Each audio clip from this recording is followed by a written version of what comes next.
Welcome back into WDHN Daytime. This morning, a flooding-prone community in the Wiregrass is continuing to fight for justice after the expansion of Highway 84, where it caused flooding in homes. And currently a leader in the Shiloh community, Tim Williams, is here to tell us a little more about it on Daytime. Thanks for coming on. Yeah, thank you for having us here, So this has been a very, very long fight up to this point, and it seems like it's really getting some gears going even now after so many years. But just this is the expansion of AlDOT on a highway that has caused flooding problems within homes in the Shiloh community. Definitely, definitely. It's been going on for 6 years, and we're getting ready this year. When this year's out, it'll be the 7th year. And I've been telling people, no community should have to endure what we've endured for 7 years of elevated highway, 4 storm waters, main gas line less than 10 feet away from a sinking home. House is sinking, and if the house hit it, God forbid, it will blow up the community. And it's a concern that has grown not just locally, not just at the state level, but now this is a national concern because the Department of Transportation, Pete Buttigieg, he has come down, he has seen the area, and that was a couple of months ago. Right. And it's you can't get state help, but you're getting national people to come and see. But where does the conundrum come when there's still not as much progress as there needs to be? Yeah, and because time is of an essence. We say the clock is clicking, right? And this administration is about to go out less than 20 days, right? And so, like you said, Secretary Pete came. And when Secretary Pete came, he was able to see what the community was dealing with. He saw the sinking homes. He saw the gas line.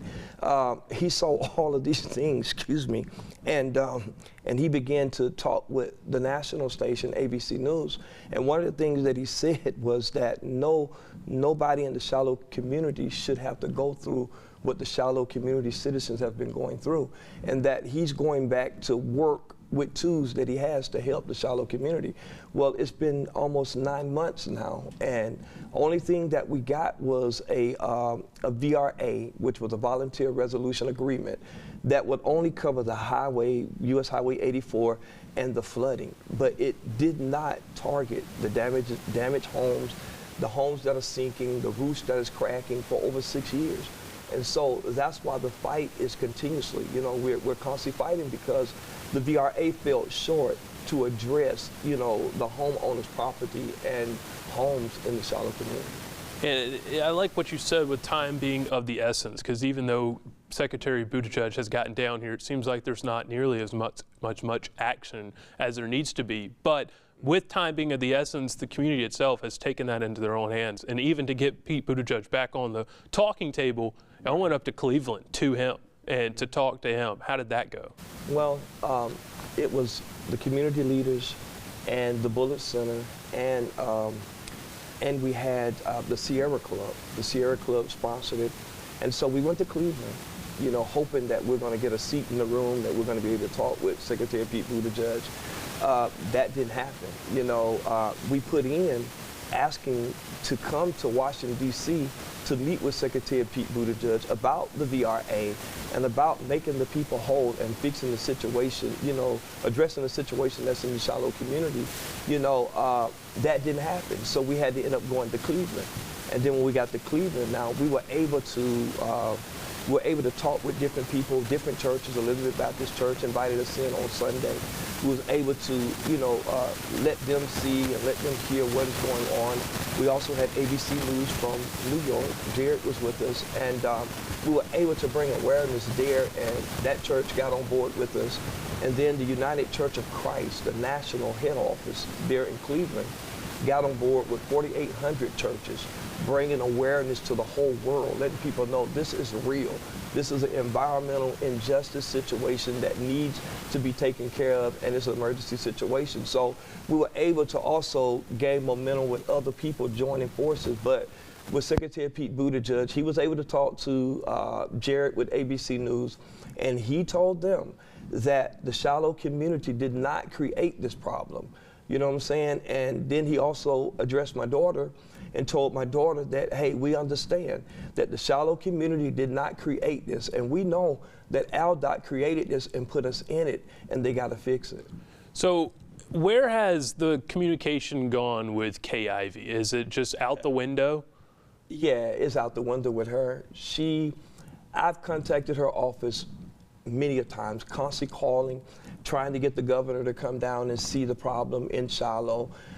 Because you are our governor, you know, why should we have to go outside of the state to get help when we have a governor here and senators and congressmen, you know, that represent our community? And so Governor Kay Ivey just turned a deaf ear to us. You know, it was like, don't bother me, or she's not interested. Every time I call, talk to her scheduler, they talk about trying to put us on the schedule. It never happened. So now the eyesight turns to January 20th. With a new administration coming in, Pete Buttigieg would assumably be on his way out.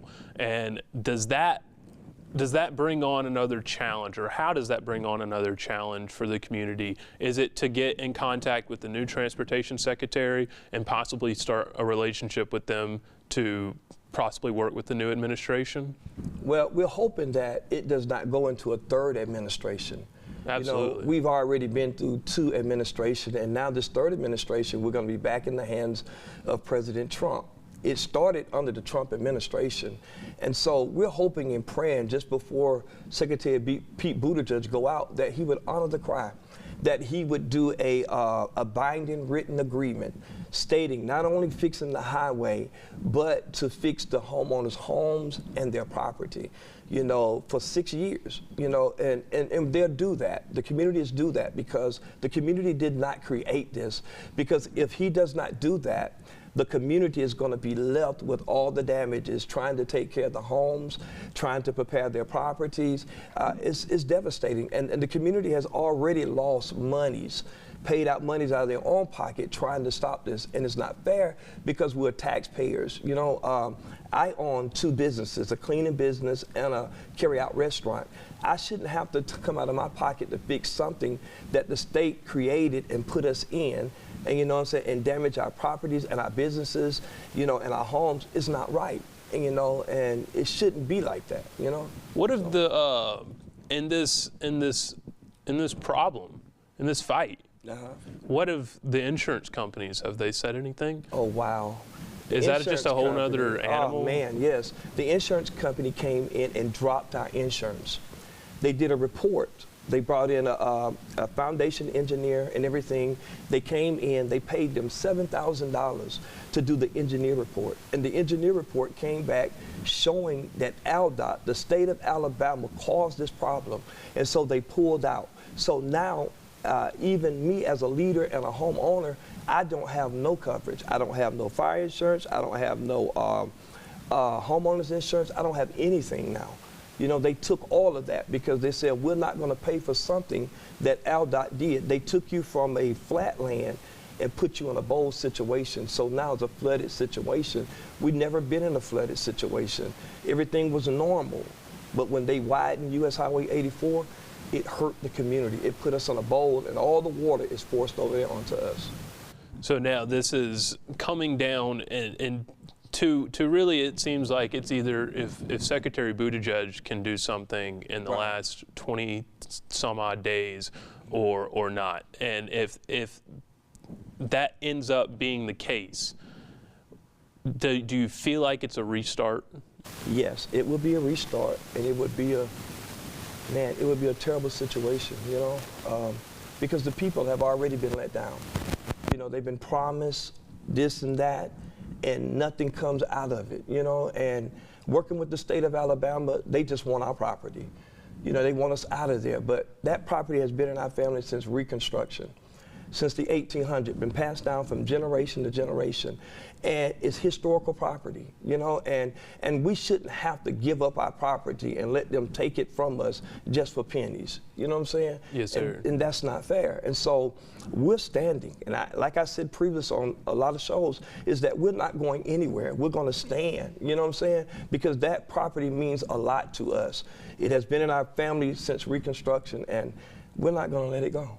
Yes, sir. Well, it's a fight that continues, and it's one that we'll continue to follow here on WDH in Daytime. Thanks for coming on. Thank you. Well, we do have more news and weather straight ahead.